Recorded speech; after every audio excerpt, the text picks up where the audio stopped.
but your sterling reputation has ground a lot of rust. Oh, baby, seems you played me for a fool.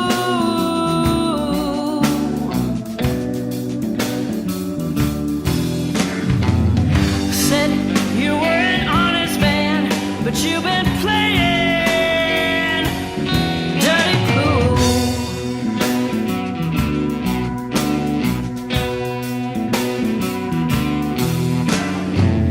I thought we were a team, believed you'd have my back, but you've been playing with some cards that weren't in the dealer's stack. It's a shame how you're breaking all the rules.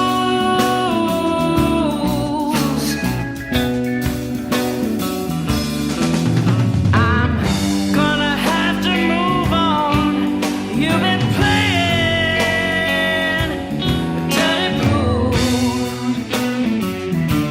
dirty pool, baby.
Was your ace in the hole, but you kicked me to the curb. Now I'm the one who's in the lead, and you're the one who's hurt.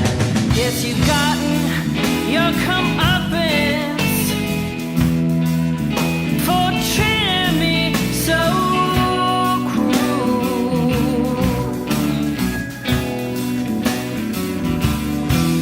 And I've got the winning hand, though you were playing a dirty pool.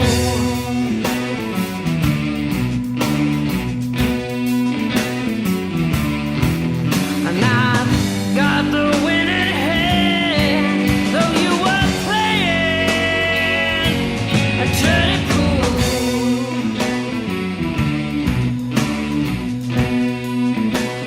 Oh, dirty pool, baby.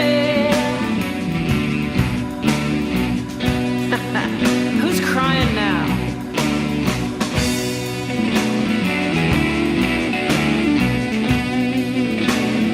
Dirty pool, baby. Yeah.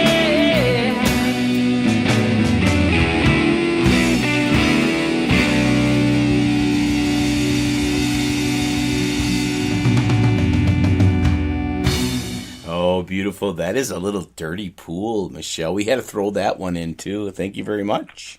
Yeah, you bet.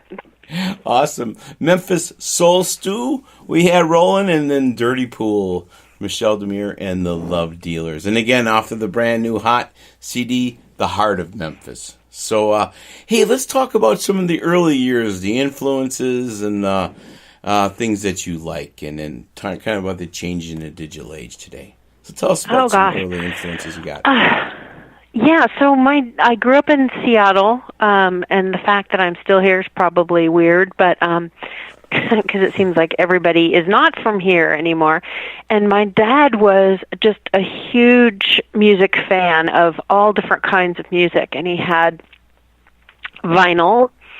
He had a extensive collection of vinyl, and he was really great about letting me play his records, even when I was pretty little. So I had listened to, by the time I was pretty young, a lot of blues, jazz, reggae, the Rat Pack, even some show tunes, believe it or not. Dad also liked some country artists. So yeah, but one of the first blues songs I remember hearing is the song Death Letter. By Skip James, which is just an intense song, and we actually perform that live sometimes. We like to go into the Wayback Machine and do something from the 1930s, and grew up. Some of the singers I really enjoy are people like Ella Fitzgerald, Etta James. When I got older and Bonnie Raitt came out, just still love her voice. I love Al Green, which is part of why I was drawn to recording at Royal. Just a bunch of different artists. So I had listened to a ton of different stuff. My band was formed in 2011. I had been going around and singing at blues jams. We have a pretty lively blues jam scene here in Seattle. And Rick Bowen, who was the original drummer for the band, said, you really should have your own band. And I said, really? Okay. And, I go I get stuff done, so I just went out and formed my band. First album was in 2013, was just an EP with only, I think, 3 originals on it. And then as I got into writing more, then we had another album in 2015, and then Last Nights at the Leopard Lounge, which is a very good album, and it has the track Trouble on it, which won a John Lennon Songwriting Grand Prize. That came out in 2017. And then 2018 was Wiggle Room, 2019 Heart of Memphis. Yeah, you are just on a big roll with all that good stuff. And you were telling me about the album that you came up before Wiggle Room, how it got produced. And then we were talking about how the old days with analog, it was a one-time take. You guys were live, but nowadays you can hand it off to somebody and they can add to it or take or whatever. The whole changes today of the music, I should say. That can be a mixed bag. So what happened was we'd recorded. So typically what you'll do is you'll record the rhythm tracks and have those be real solid. And then usually people want to spend some time noodling or working on their solos, and so you'll go in and do solos and backing vocals and stuff like that separately in subsequent days in the studio. And so our guitarist had Pro Tools at home. He was a software engineer, so he wanted to take the tracks home and gave into the temptation I think that anybody would possibly be tempted by when they've got the files, which is I'm going to record all these extra parts and I'm going to do a whole bunch of different takes of my solo. And I would say there was some negotiation that had to happen when that came back, and we're not going to have all these different layers of guitar on this song.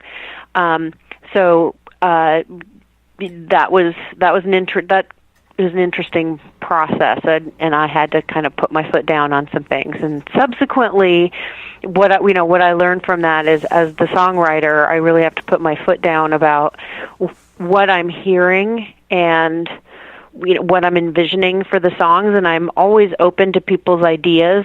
Ultimately, the band got my name on it, so at some point I have to say, yes, we'll do that, or no, we won't. But yeah, that's one thing I've discovered myself with the digital side of music today. Now I have another software that I use to play my jams, and it has an AGC gate on it, and it has all that, the thrust and all. You could literally change the sound of all these tracks. And it was something which I match it up now. I got it almost bing, bing, bing. You can't even tell really any difference.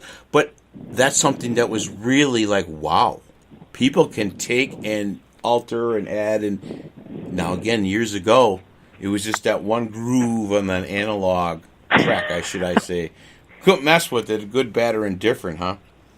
Yeah, you had to get it right, and there wasn't, cut this and copy this here and paste it over here, or that didn't exist. So we captured some of that in Memphis at Royal Studios because a lot of the tracks were recorded live.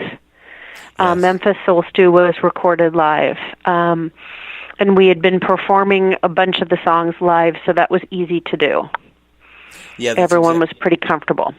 That was cool, and that comes across on your tracks. And the other thing, Michelle, I love how you have keeping that old school sound alive. When I went through the catalogs that I'd get the music from Betsy, with Wiggle Room. It's a jazzy, classy kind of stuff. Lawrence Lebo and a lot of you ladies are having that, to keeping that stuff going out there for everybody. A friend of mine who's a really good jazz drummer, when he heard the Wiggle Room album, said, "You're getting dangerously close to jazz." And I said, I'm not sure there's a line there, but okay. But it's just great to hear. Now let's rock a new tune. Let's go with the No Time. Tell us a little about that one. That is again off of the Heart of Memphis CD. I remember vividly how the idea for this song came about, and this is, songs are funny. Some songs are like a download, and unfortunately the ones that are like downloads usually happen at 3:00 in the morning. I don't know why that is, but all of a sudden that song's there in my head in its entirety, lyrics, music, what the bass line sounds like. I mean, everything is just in my head, and I have to run into my office and grab my microphone and get it down and write those words as fast as I can, because they won't necessarily still be there. Right. And then some songs take months. And then there's songs that I've got pieces of. I've bass lines recorded on my computer. I have lyrics written. I have melodies recorded that are in search of the rest of the song that are years old. But sometimes something comes along that fits with them, so I never toss any of that stuff. So what happened with No Time is we were driving to a gig, and we were driving down this really long, boring, straight road in Washington State. Uh-huh. And there's nothing to see. And it's like cornfields. Like cornfields on one side and cows on the other. It's just